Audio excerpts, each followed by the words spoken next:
Hi guys, my name is Nitish and you are welcome to my YouTube channel. इस video में हम लोग सीखेंगे how to make a kickass portfolio for a data science job. So let's start the video.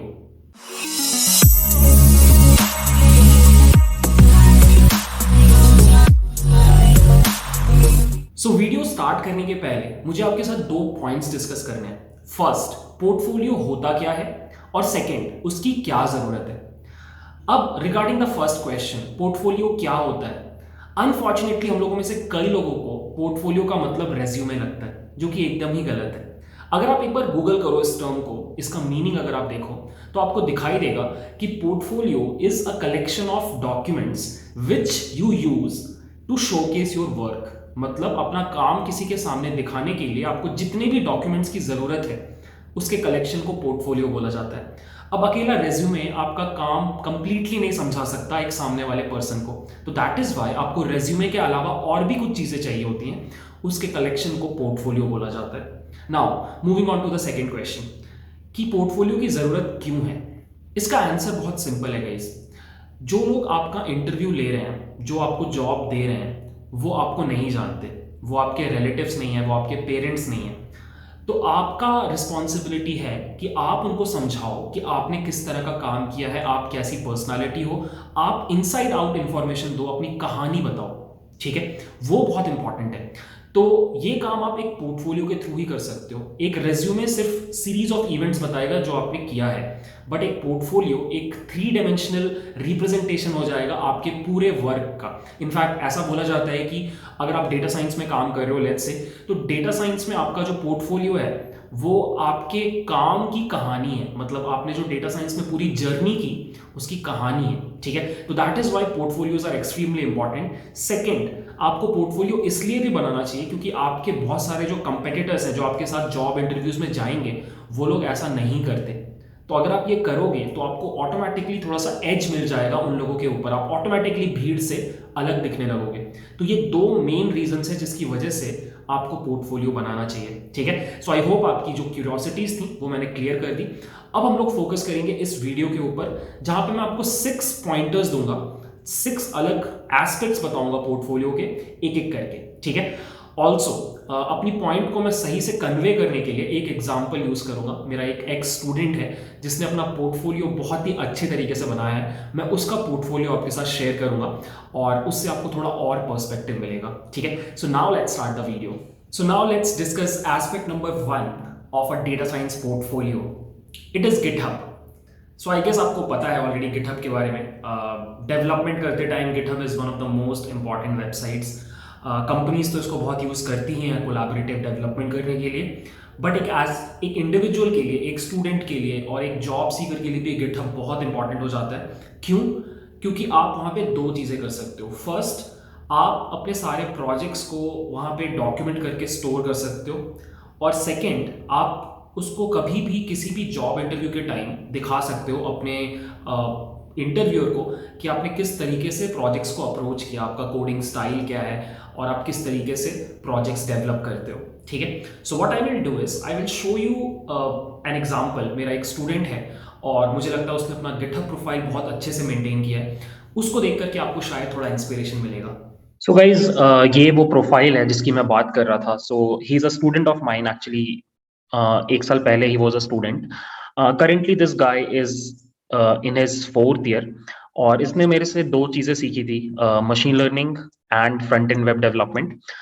और आप इसका GitHub profile देखो, जैसे कि ये लैंडिंग पेज है इसका गिटहब प्रोफाइल का, और यहाँ पे इसने बहुत बढ़िया तरीके से एक रीडमी फाइल क्रिएट की है, जहाँ पे इसने अपने बारे में एक छोटा सा बहुत ही नॉट सो फॉर्मल डिस्क्रिप्शन बताया है अपना। You can read it out.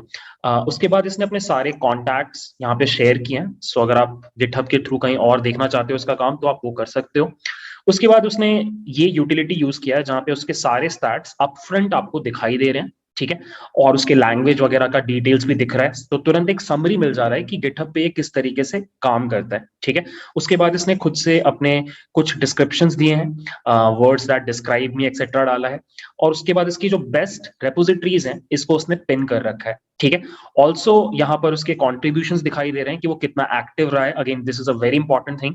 अब अगर आप इंटरव्यू के एक दिन पहले डिसाइड करोगे कि यार मुझे जल्दी से गिटहब प्रोफाइल बनाना है ताकि मैं शो कर पाऊं कि मैं गिटहब पे एक्टिव हूं, तो यहाँ पर आपका लास्ट में बस एक ग्रीन आएगा और उससे तुरंत इंटरव्यूअर को समझ में आ जाएगा कि आपने बहुत ज्यादा काम नहीं किया है गिटहब पे, ठीक है। जैसे कि ये बंदा भी लाइक 3-4 महीने पहले बहुत एक्टिव था, अब शायद इसके प्लेसमेंट स्टार्ट हो गए तो थोड़ा कम एक्टिव है गिटहब पे, बट या ये जो ग्रिड है ये बहुत इंपॉर्टेंट है।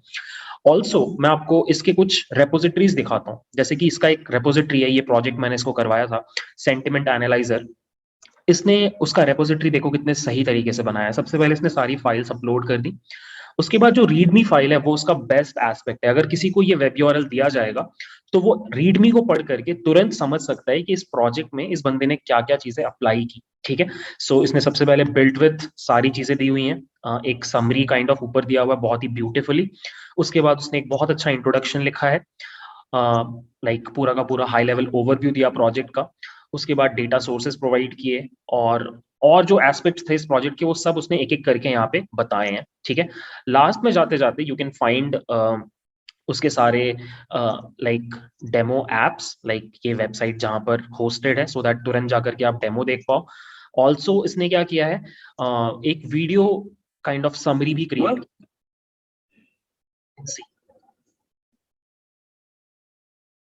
राइट। अब ये यूआरएल तुरंत शेयर करके वो अपना यू नो प्रोजेक्ट डिस्क्राइब कर सकता है किसी के भी सामने। सो दिस इज द प्रोजेक्ट, ठीक है।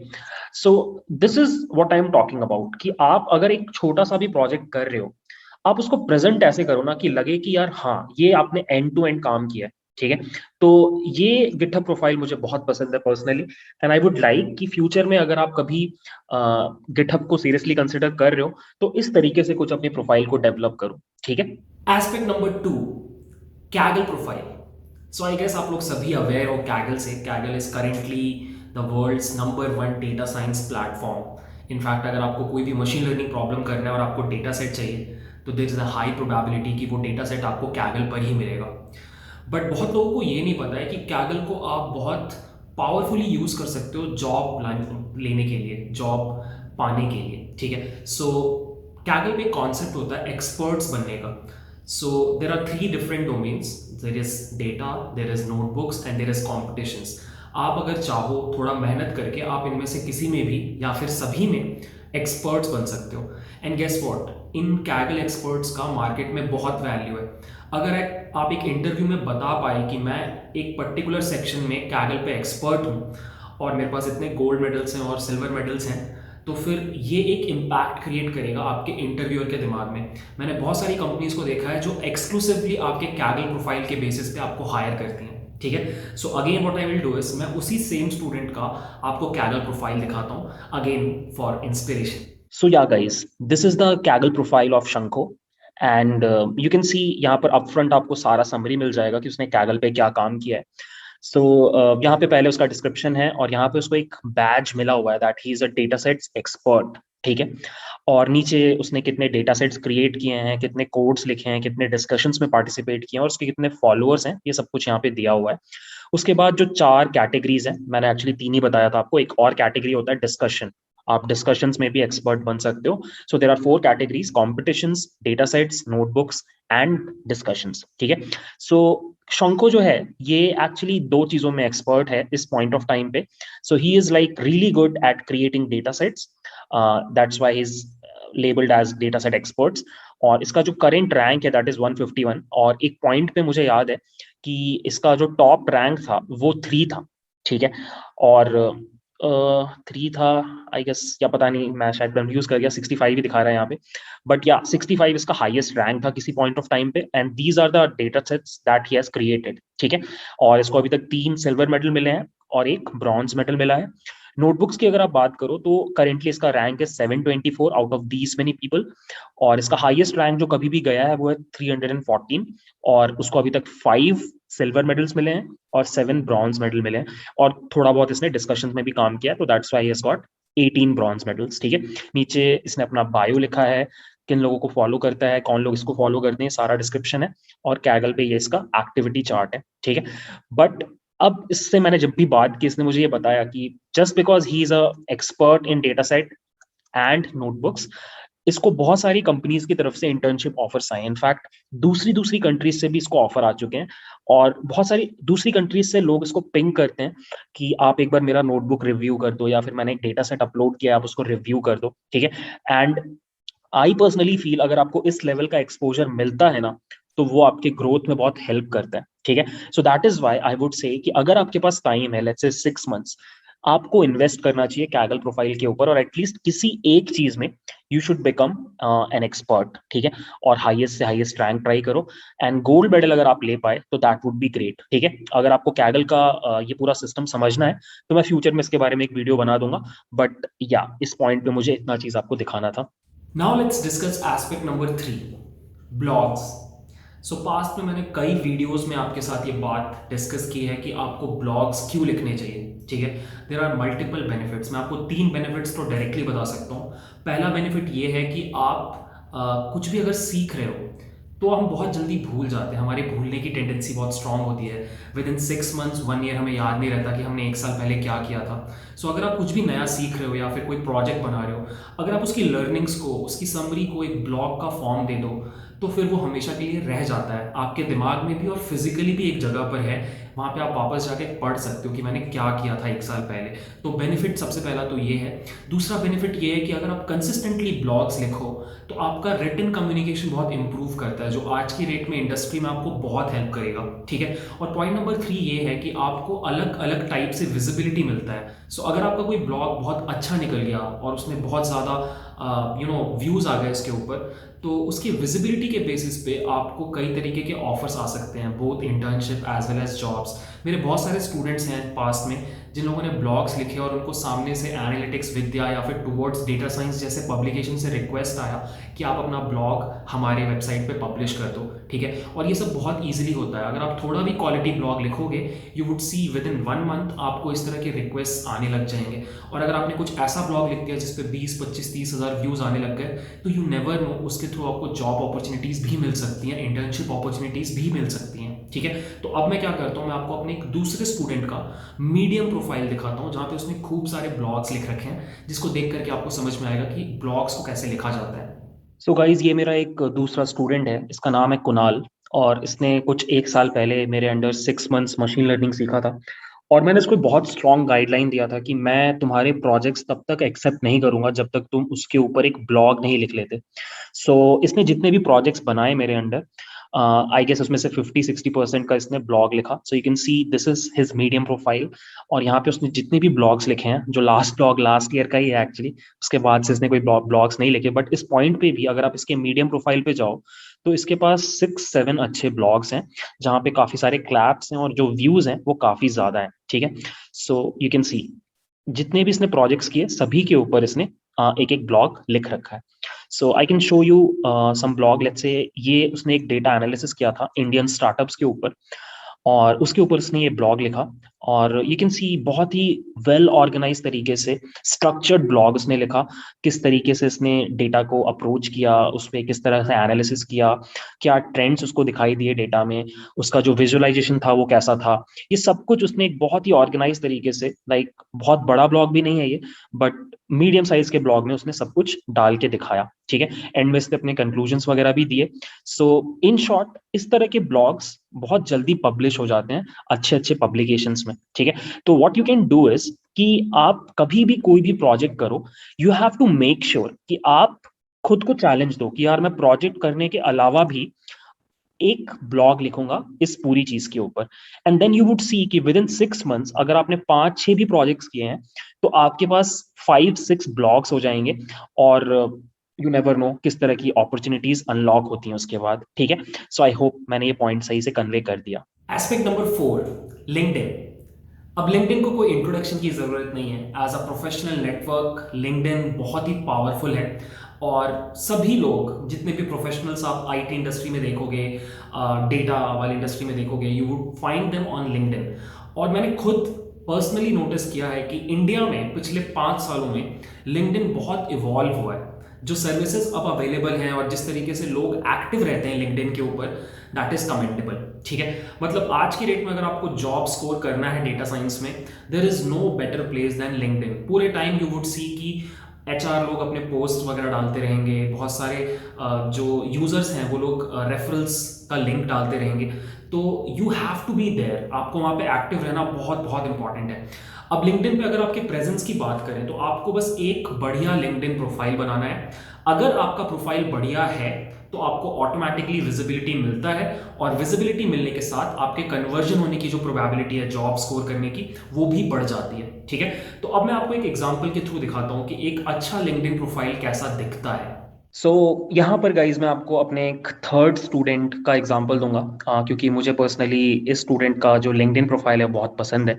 So you can see LinkedIn profile has to be like complete, और इसको देखने के बाद जो ऑब्जर्वर है, जो व्यूअर है, उसको ऐसा फील होना चाहिए कि हाँ यार, ये सामने वाले ने कुछ कर रखा है। ठीक है, तो इसमें बहुत सारे बेसिक छोटे छोटे एस्पेक्ट्स हैं, और सब कुछ तो कवर नहीं हो पाएगा इस वीडियो में, बिकॉज मैं ऐसे भी प्लान कर रहा हूँ एक कंप्लीट वीडियो बनाने का, लिंक्डइन प्रोफाइल कैसे बनाना है उसके ऊपर। But there are certain things जो मैं अभी भी आपको बता सकता हूँ, like you should have a good profile picture, not too formal yet professional. ठीक है, you can have a good cover picture जो आपके विजन के साथ अलाइन कर रहा है। जैसे she is into machine learning, तो यू कैन सी कि रियल वर्ल्ड डेटा से इंफॉर्मेशन चर्न आउट करना एक मैसेज कन्वे कर रहा है कि हाँ, she is into data science और समथिंग। उसके बाद आपका हेडलाइन जो बहुत क्रेडिबिलिटी बताएगा आपके बारे में, आपका एल्मा मेटर के बारे में इंफॉर्मेशन, करेंटली आप कहाँ काम कर रहे हो, उस कंपनी का इंफॉर्मेशन, आपके कनेक्शंस कितने हैं। एक जो बहुत ज़्यादा इंपॉर्टेंट चीज़ मुझे पर्सनली लगती है while seeing anyone's LinkedIn profile, that is the about section. So about section में जब भी मैं किसी को देखता हूँ तो मैं चेक करता हूँ कि उसने अपना अबाउट कैसे लिखा है। जैसे अगर आप इस स्टूडेंट की बात करो तो इसने बहुत ही बढ़िया तरीके से ये प्रेजेंट किया है कि उसको क्यों डेटा साइंस में इंटरेस्ट है, और ओवर द ईयर्स उसने क्या क्या किया डेटा साइंस के डोमेन में। तो ये मुझे एक पर्सनल कहानी सी बता रहा है इस बंदी के बारे में कि क्यों ये डेटा साइंस को पसंद करती है और उसमें काम करती है। तो इस तरह का जो एक सेमी फॉर्मल बोल लो या फिर इनफॉर्मल समरी होगी आपके बारे में, वो बहुत अच्छा लगता है सामने वाले को। ठीक है, एंड अपार्ट फ्रॉम दैट आपको एक्टिव रहना पड़ेगा, ये तो कुछ कहने की बात ही नहीं है। और उसके बाद बहुत स्ट्रक्चर्ड तरीके से आपको अपना सारा का सारा इंफॉर्मेशन बताना है लिंक्डइन पे, कि कहाँ कहाँ पे आपने जॉब्स किए, क्या रिस्पॉन्सिबिलिटीज आपने सर्व की, क्या एग्जैक्ट आउटकम्स थे, और ये आपको बस रिवर्स क्रोनोलॉजिकल ऑर्डर में बताते जाना है। So you can see this girl has done a lot of internships, अभी I guess she is in her final year, तो ऑलरेडी इसने कई सारी इंटर्नशिप्स कर रखी हैं। एजुकेशन के बारे में आपको अपना डिटेल बताना है, वहाँ पे अगर आपने कोई पोजीशन ऑफ रिस्पॉन्सिबिलिटीज होल्ड की हैं तो आप उसके बारे में लिख सकते हो। आपने क्या क्या सर्टिफिकेशंस अभी तक लिए हैं उसके बारे में बता सकते हो। Also if you have any volunteer experience, again उसके बारे में बता सकते हो। You can drop a line of description की उसमें क्या क्या एग्जैक्टली आपने किया। ठीक है, स्किल्स एंड एंडोर्समेंट्स, जितना बढ़िया आपका नेटवर्क होगा ये सेक्शन उतना बढ़िया दिखाई देगा। सो अगेन कहने की बात नहीं है। Recommendations, again you should try कि आप अपने प्रोफेसर्स या फिर अगर कोई सीनियर कलीग है उससे ले पाओ, तो आपके प्रोफाइल की क्रेडिबिलिटी और बढ़ती है। जो चीज़ें आपके कंट्रोल में हैं वो है प्रोजेक्ट्स। सो आपने जो भी प्रोजेक्ट्स किए हैं उसको बहुत ही वेल ऑर्गेनाइज तरीके से आप यहाँ पे डिस्क्राइब कर सकते हो एक एक पैराग्राफ में। और ये सब कुछ अगर आप सही से करोगे ना, सी लिंक्डइन में आपको कुछ भी ऐसा बहुत बड़ा नहीं करना है, आप छोटी छोटी चीज़ें जो कर रहे हो ना अपने प्रोफेशनल लाइफ में उसको बस सही तरीके से प्रेजेंट करना है, और फिर आपका लिंक्डइन प्रोफाइल ऑटोमेटिकली अच्छा दिखने लगेगा। आपको यहाँ पे बस एफर्ट मारना है। लिंक्डइन पे तो मैंने यही देखा है कि अगर आप एफर्ट मारते हो तो आपका प्रोफाइल अच्छा दिखता है, अगर आप कैजुअली लेते हो आपका प्रोफाइल अच्छा नहीं दिखता है। बट एनीवेज फ्यूचर में I am planning to do a video on how to build a LinkedIn profile for data science, तो वहां पे मैं आपको और थोड़े डिटेल में ये इंफॉर्मेशन बताऊंगा। ठीक है, एस्पेक्ट नंबर 5, रेज्यूमे। कितना भी पुराना हो जाए ये चीज़, बट आज भी सबसे इंपॉर्टेंट डॉक्यूमेंट जो आपके पोर्टफोलियो में है वो रेज्यूमे ही है। और आज भी most of the companies they demand your resume for shortlisting और एनी अदर टास्क। ठीक है, तो रेज्यूमे बहुत इंपॉर्टेंट है, और ये एक पेज के डॉक्यूमेंट में पावर है आपके लाइफ को बदलने का। तो फिर ऑब्वियसली आप रेज्यूमे बनाने वाले टास्क को कैजुअली नहीं ले सकते। मैं आपको एक एग्जाम्पल के थ्रू समझाता हूँ कि एक अच्छा रेज्यूमे कैसे दिखता है। और साथ ही साथ में मैं आपको कुछ नई चीज़ें बताता हूँ जो आप ऐड कर सकते हो, जिससे आपका रेज्यूमे बाकी लोगों से थोड़ा डिफरेंट और अच्छा दिखाई देगा। सो अगेन मैं कुणाल का रेज्यूमे दिखा करके आपको कुछ पॉइंट्स कन्वे करने का ट्राई करूंगा। सो रेज्यूमे के बारे में आपको शायद दो तीन चीज़ें ऑलरेडी पता होंगी। First of all it should be clean, मतलब आप जो डिज़ाइन यूज़ कर रहे हो, जो फॉन्ट्स यूज़ कर रहे हो, वो बहुत ही सूदिंग और क्लीन होना चाहिए और सिंपल होना चाहिए। ठीक है ना, बहुत ज़्यादा फैंसी चीज़ें ट्राई नहीं करनी चाहिए। सेकेंड, कुछ भी हो जाए, प्लीज़ ये गलती मत करना कि अपना रेज्यूमे आप एक पेज से ज़्यादा में बना रहे हो। अगर एक पेज से ज़्यादा बड़ा रेज्यूमे है तो वो बहुत बड़ा रेज्यूमे है। हमेशा याद रखो एक पेज का रेज्यूमे होना चाहिए, ठीक है। ऑल्सो आपको अपना सारा इंफॉर्मेशन बहुत ही क्रिस्प तरीके से लिखना है। ये सब चीज़ें मुझे बताने की ज़रूरत नहीं है। आपके स्किल्स क्या है, अगर आपने कोई इंटर्नशिप्स की हैं तो क्या है, आपके प्रोजेक्ट्स वहाँ पे होने चाहिए, आपके सर्टिफिकेट्स वहाँ पे होने चाहिए। ये सब कुछ बहुत ही स्ट्रेट फॉरवर्ड चीज़ें हैं, इनमें आपको गलती नहीं करनी है। आप जैसे अब यहाँ पे मुझे कुछ चीज़ें पसंद नहीं है, ऑल्दो ये रेज्यूमे अच्छा है। जैसे आप पाइथन के आगे जैसे यहाँ पे इसने खुद को रेट किया है, ये सब चीज़ें आप ना ही करो तो अच्छा है, इस सब चीज़ों की ज़रूरत नहीं है, ठीक है। ऑल्सो एक चीज़ जो इस रेज्यूमे में मिसिंग है वो है cover letter. I always prefer कि रेज्यूमे में आप कवर लेटर लिखो। अगर स्पेस नहीं है तो फिर जो ईमेल आप फ्रेम कर रहे हो रिक्रूटर को, उसमें आपको एक कवर लेटर लिखना चाहिए, ठीक है।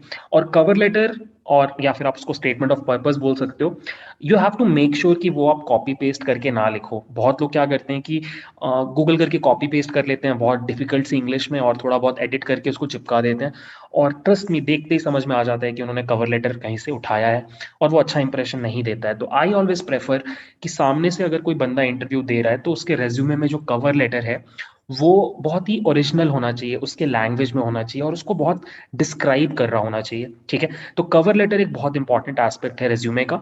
बाकी रेज्यूमे बनाने में बहुत बारीक सी चीज़ें यूज होती हैं, वो पूरा चीज़ यहाँ पे डिस्कस करना पॉसिबल नहीं है। सो अगेन मैंने डिसाइड किया है कि डेटा साइंटिस्ट का रेज्यूमे कैसे बनाया जाता है उसके ऊपर मैं एक सेपरेट वीडियो बनाऊंगा। एक चीज और जो मुझे रेज्यूमे के ऊपर डिस्कस करनी है वो ये है कि आजकल एक नया ट्रेंड स्टार्ट हुआ है। अगेन हम लोग मोस्टली वेस्ट को फॉलो करते हैं, तो वेस्ट में ये ट्रेंड ओरिजिनेट हुआ है। इसको बोला जाता है वीडियो रेज्यूमे। सो जैसे कुणाल ने भी क्या किया है कि खुद का एक वीडियो रेज्यूमे बनाया है। सो ये 1 मिनट का एक वीडियो है जहाँ पे कुणाल ऑन स्क्रीन खुद को डिस्क्राइब कर रहा है, और द आइडिया इज कि 1 मिनट में किसी को ये वीडियो देख करके आपकी पर्सनालिटी के बारे में, आपके बारे में थोड़ा आइडिया लगना चाहिए। क्योंकि जब आप एक नॉर्मल रेज्यूमे देखते हो तो इस फोटोग्राफ से और इस डिस्क्रिप्शन से एक कंप्लीट पिक्चर नहीं बन पाता कैंडिडेट का। बट अगर आप एक वीडियो देख लो तो फिर वो बहुत इम्पैक्ट क्रिएट करता है। तो मेरा हमेशा मानना यह है कि आपको रेज्यूमे बनाते टाइम तीन चीजें बनानी चाहिए। फर्स्ट, एक बहुत ही clean and good looking and complete resume. Second, a very good cover letter. And third, a video resume. अगर ये तीनों चीजें आप बनाते हो तो फिर मुझे लगता है कि ये बहुत ही पावरफुल चीज है आपके पोर्टफोलियो में। Aspect number 6, your own portfolio website. Right, आप खुद का एक वेबसाइट भी बनाओ। और वो वेबसाइट क्या करेगी, आपने अभी तक जितनी भी चीज़ें की, आपका रेज्यूमे, आपके प्रोजेक्ट्स, आपके ब्लॉग्स, आपका लिंक्डइन, वो सब चीज़ों को कनेक्ट करके एक सिंपल यूआई में ला करके एक इंटरव्यूअर को दिखाएगी। सो बेसिकली उस वेबसाइट में आपका सारा काम रहेगा। This website will act as a junction जहाँ पे सारी चीज़ें कनेक्टेड है। अब मैं बोल के आपको ज़्यादा नहीं समझा पाऊंगा। Again what I will do is I will show you one example. So again as an example मैं आपको कुणाल का पोर्टफोलियो वेबसाइट दिखा रहा हूँ।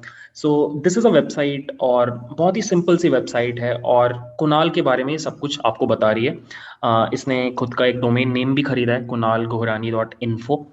और जो तीन चार पेजेस हैं उसमें जो सबसे पहला पेज है वो है होम पेज, जहाँ पे उसने अपना एक थोड़ा सीरियस लुकिंग फोटो लगाया है। मतलब आप थोड़ा और casual, not too casual type of photo भी लगा सकते हो। यहाँ पे उसने एक 3-4 पैराग्राफ में खुद को डिस्क्राइब किया है एक इनफॉर्मल तरीके में, सो दैट कोई भी अगर आकर के पढ़ रहा है तो वो कुणाल को थोड़ा सा और जान पाएगा, ठीक है। उसके नीचे उसने कुछ कीवर्ड्स में खुद को डिफाइन किया है, विच इज अगेन इंपॉर्टेंट, कि मुझे तुरंत पता चल रहा है उसकी पर्सनालिटी के एस्पेक्ट्स, ठीक है। उसके बाद सेकेंड सेक्शन में उसने अपना रेज्यूमे डाला है। यहाँ पे उसका वीडियो रेज्यूमे है, और नीचे उसने अपना पूरा का पूरा पीडीएफ फॉर्मेट में रेज्यूमे एम्बेड कर दिया है। और लास्ट में उसने एक डाउनलोड रेज्यूमे बटन भी दे दिया है, और झट से वो कभी भी क्या कर सकता है, इस यूआरएल को शेयर कर सकता है किसी के साथ भी। तो नॉट ओनली वो जो इंटरव्यूअर होगा उसको रेज्यूमे दिख जाएगा, बट उसको एक सिंगल पॉइंट ऑफ कांटेक्ट से उसका पूरा का पूरा पोर्टफोलियो वेबसाइट दिख जाएगा। ठीक है, उसके बाद अगर आप जाओ प्रोजेक्ट सेक्शन में, यहाँ पे कुणाल ने अपने सारे के सारे प्रोजेक्ट्स ऐड किए हैं और उनका वन लाइन डिस्क्रिप्शन भी डाला है। अगर आप किसी भी प्रोजेक्ट पे क्लिक करो तो ये आपको रिडायरेक्ट कर देगा उसके गिटहब प्रोफाइल के ऊपर, ठीक है, जहां से आप उसके कोड्स वगैरह देख सकते हो। Then there is a blog section, जो भी ब्लॉग्स उसने लिखे हैं medium.com पे, यहाँ पे उसने डिस्प्ले कर दिए हैं, और यहाँ से आप इजीली उसके मीडियम प्रोफाइल पे जा सकते हो। एंड लास्ट उसका कॉन्टैक्ट इन्फो, जहाँ पे उसने अपना लिंक्डइन प्रोफाइल और अपना गिटहब प्रोफाइल डाल रखा है, और उसने अपना ईमेल एड्रेस भी प्रोवाइड कर रखा है। तो ये जो पोर्टफोलियो वेबसाइट है, ये एक सिंगल पॉइंट ऑफ कांटेक्ट हो गया आपके सारे के सारे पोर्टफोलियो डॉक्यूमेंट्स तक पहुंचने का। ठीक है, अब ये अगर आपका इंटरव्यूअर देखेगा तो डिपेंडिंग ऑन आपने कैसे बनाया है इस वेबसाइट को, बहुत इंपैक्ट क्रिएट करता है। ठीक है, सो मैंने बहुत क्रिएटिव तरीके की पोर्टफोलियो वेबसाइट देखी हैं, आप भी कुछ एग्जांपल्स कॉपी कर सकते हो इंटरनेट से, एंड आई एम श्योर अगर आप ये कर पाए तो आपको फॉर श्योर थोड़ा एज मिलेगा अपने इंटरव्यू में। सो या गाइज, यही 6 एस्पेक्ट्स मुझे आपके साथ डिस्कस करने थे कि किस तरीके से आप एक स्ट्रॉन्ग डेटा साइंस पोर्टफोलियो बना सकते हो। अब मुझे आपके साथ 3 और पॉइंट्स डिस्कस करने हैं जो आपको हेल्प करेंगे ये पोर्टफोलियो बनाने में। सो पहला पॉइंट ये है कि this entire thing, building this entire portfolio is an iterative process. मतलब आप ऐसा मत सोचो कि मैं एक बार में ये सारी चीज़ें बना के रख लूँगा और फिर मैं हमेशा उसको यूज़ करते रहूँगा। ऐसे काम नहीं करता है। आपको क्या करना होगा, आपको जैसे ही आप डेटा साइंस पढ़ना स्टार्ट करते हो, राइट फ्रॉम डे वन आपको अपना पोर्टफोलियो बनाना भी स्टार्ट कर देना होगा। और आप जब जब कुछ नया सीखते हो, नए प्रोजेक्ट्स करते हो, इंटर्नशिप्स करते हो, वापस आके आपको क्या करना होगा, अपने पोर्टफोलियो को अपडेट करना होगा। So it is an iterative process. इसको आप लूप में करते जाओगे, जितना आप इसको करते जाओगे उतना ये फाइन ट्यून होता जाएगा, and after a period of let's say 6 months और 1 ईयर ये बहुत सही दिखने लग जाएगा। ठीक है, तो प्लीज़ ये गलती मत करना कि पूरा पढ़ाई कर लिया, लास्ट में एक दिन बैठ के पोर्टफोलियो बना रहे हैं। That is not the way to do it. Point number 2, अगर आप ये पोर्टफोलियो बना रहे हो तो इसके साथ साथ आपको एक काम और करना चाहिए, और वो है कि आप इसको मार्केट भी करो। लेट्स से आप एक प्रोजेक्ट कर रहे हो और आपने उसको बहुत बढ़िया ढंग से गिटहब पे डाला। अब ये आपका काम है कि आप उसको प्रमोट भी करो, एटलीस्ट अपने सोशल सर्कल में। ठीक है, उससे क्या होगा, आपके प्रोजेक्ट को विजिबिलिटी मिलेगा, और विजिबिलिटी मिलने से आपके जो व्यूअर्स होंगे, जो लोग वो प्रोजेक्ट देख रहे हैं या वो ब्लॉग देख रहे हैं, वो वहाँ पे अपना फुटप्रिंट छोड़ेंगे। या तो वो लाइक करेंगे या फिर प्रोजेक्ट को फोक करेंगे, और ये सारे फुटप्रिंट्स इंपॉर्टेंट हैं आपका क्रेडिबिलिटी जस्टिफाई करने के लिए फ्यूचर में। So it is very very important कि अगर आप कोई ब्लॉग लिख रहे हो या फिर अपने लिंक्डइन प्रोफाइल में कुछ अपडेट्स कर रहे हो, तो प्लीज़ मेक श्योर कि आप इसको सर्कुलेट करो अपने प्रोफेशनल सर्कल में, अपने सोशल सर्कल में। उससे क्या होगा, आपका जो क्रेडिबिलिटी है आपके पोर्टफोलियो का वो ऊपर आने लग जाएगा। यू नेवर नो, मतलब अगर मैं आपको कुणाल का एग्जांपल दूं, तो अगर आप एक बार कुणाल का नाम सर्च करते हो गूगल में, तो यू वुड सी कि लाइन से उसके सारे के सारे प्रोफाइल्स 1 बाय 1 दिखाई देने लगते हैं। इनफैक्ट गूगल इमेजेस पे जाने पे भी उसका ही फोटो दिखाई देता है। तो दैट इज सो कूल। अगर आप अपने लेवल पे ये कर पाओ तो ये बहुत क्रेडिबिलिटी बूस्ट देगा आपके पोर्टफोलियो को, जो बहुत हेल्प करेगा आपको जॉब इंटरव्यूज में। पॉइंट नंबर 3, जब आप ये पोर्टफोलियो बनाओ तो बनाने के प्रोसेस में हमेशा याद रखना एक इंपॉर्टेंट साइकोलॉजिकल ट्रिक। वो साइकोलॉजिकल ट्रिक क्या है कि हमेशा एक कहानी का शेप दो अपने पोर्टफोलियो को, हमेशा एक कहानी बयां करने का ट्राई करो। इससे क्या फ़ायदा होता है मैं आपको बताता हूँ। अगर आप एक कहानी बयां करते हो, एक कहानी कहते हो अपने पोर्टफोलियो के थ्रू, तो सामने वाला उससे कनेक्ट करता है। ये ह्यूमन साइकोलॉजी है कि हम कहानी सुनना पसंद करते हैं, हम कहानी के कैरेक्टर से जुड़ना चाहते हैं और हम उसका अच्छा चाहते हैं। रिमेंबर ब्रेकिंग बैड, उसमें जो कैरेक्टर था वॉल्टर वाइट, उसने सिर्फ खराब काम ही किए, लेकिन हम पूरे टाइम चाह रहे थे कि उसके साथ कुछ गड़बड़ ना हो। ये सेम चीज़ होगी इंटरव्यूज़ में, जब एक इंटरव्यूअर आपका पूरा पोर्टफोलियो देखेगा और आपकी कहानी को समझेगा, वो ऑटोमेटिकली सबकॉन्शियसली आपको सपोर्ट करने लग जाएगा। अब आप बोलोगे कहानी का क्या मतलब है यार, एक इस तरीके से शेप दो। लेट्स से एक कहानी ये हो सकती है कि यार मैं पहले सॉफ्टवेयर डेवलपर था and I was struggling a lot because मुझे सॉफ्टवेयर उतना अच्छा नहीं लगता था, and I always loved data. So मैंने बहुत मेहनत करके फिर डेटा साइंस में स्विच मारने का ट्राई किया। सो अगर ये कहानी निकल के आती है आपके पोर्टफोलियो से तो दैट इज़ ग्रेट। या फिर आप ये कहानी बता सकते हो कि मैं तो हमेशा से पैशनेट रहा हूँ डेटा साइंस पढ़ने के लिए, राइट फ्रॉम कॉलेज मैंने हर चीज़ जो की है वो डेटा साइंस के डोमेन में की है, ये प्रोजेक्ट्स वो प्रोजेक्ट्स, मैं पागल हूँ डेटा साइंस के लिए। तो अगर ये कहानी निकल के आती है तो फिर हमें अगेन समझ में आएगा कि ये बंदा कैसा है। तो बेसिकली आपके पोर्टफोलियो में एक वाई एस्पेक्ट होना चाहिए, WHY। क्यों कर रहे हो आप ये, अगर ये आप क्लियर कर दोगे ना तो सामने वाला आपसे जुड़ जाएगा और आपके पोर्टफोलियो का जो इम्पैक्ट होगा वो 10 फोल्ड बढ़ जाएगा। ठीक है, सो अगर आप ये 3 पॉइंट्स फॉलो कर पाए, मैं आपको लिख के देता हूँ कि आपका पोर्टफोलियो बहुत शानदार बनेगा। ठीक है, और लास्ट में यार बस आपको एक पीस ऑफ मोटिवेशन देना चाहता हूँ कि मैंने बहुत बच्चों को पढ़ा रखा है और गेस व्हाट, मेरे दिमाग में ये डेटा है, मैंने आज तक एक भी ऐसा स्टूडेंट नहीं देखा जिसने इतना पोर्टफोलियो बनाया हो और उसका प्लेसमेंट ना हो। और मैं एक दिन बैठ के सोच रहा था कि ऐसा कैसे हो सकता है कि जो भी ये पूरा पोर्टफोलियो वाली चीज़ करता है उसका कहीं ना कहीं जॉब लग जाता है। इसका आंसर बहुत लॉजिकल है। जब आप ये पोर्टफोलियो बनाते हो ना पूरे अच्छे से और पूरा दम लगा करके, तो इसके प्रोसेस में आप बहुत सारी चीज़ें करते हो। मतलब अगर आपको एक अच्छा गिटहब प्रोफाइल चाहिए तो वो हवा में तो बनेगा नहीं। एक अच्छा गिटहब प्रोफाइल तभी बन पाएगा जब आप प्रोजेक्ट्स करोगे। अब एक अच्छा ब्लॉगिंग प्रोफाइल कैसे बनेगा, जब आप ब्लॉग्स लिखोगे, और ब्लॉग्स लिखने के लिए आपको रिसर्च करना पड़ेगा, और रिसर्च मतलब आप पढ़ाई कर रहे हो। सो मैं बस इतना बोलना चाह रहा हूँ कि अगर आप 1 साल अपने पोर्टफोलियो पे काम कर रहे हो तो एक्चुअली आप खुद पे भी काम कर रहे हो। ठीक है, आप खुद भी इंप्रूव हो रहे हो और वो इंप्रूवमेंट की वजह से मैंने हमेशा नोटिस किया है कि इन बच्चों का प्लेसमेंट हो जाता है। सो इन शॉर्ट, ये जो पोर्टफोलियो बनाना है ना, ये सिर्फ आपको प्रेजेंट करने का काम नहीं कर रहा, ये एक लर्निंग फ्रेमवर्क का भी काम कर रहा है। इसको अच्छा करने के प्रोसेस में आप सीख भी रहे हो, आप इंप्रूव भी कर रहे हो। So that is why each one of you जो भी ये वीडियो देख रहा है, इस वीडियो को देखने के बाद प्लीज बंद करके सो मत जाना। इट्स अ रिक्वेस्ट कि take it as a challenge कि मुझे अभी से 6 मंथ्स तक अपने पोर्टफोलियो को बहुत इंप्रूव करना है और ऐसा बनाना है कि जिसको भी मैं दिखाऊं वो कन्विंस हो जाए मुझे जॉब देने के लिए। ठीक है, so that is what I wanted to tell you. I hope मैं ये आइडिया कन्वे कर पाया, और अगर आपको पसंद आया ये video please like it, please subscribe my channel. Thanks for watching, bye.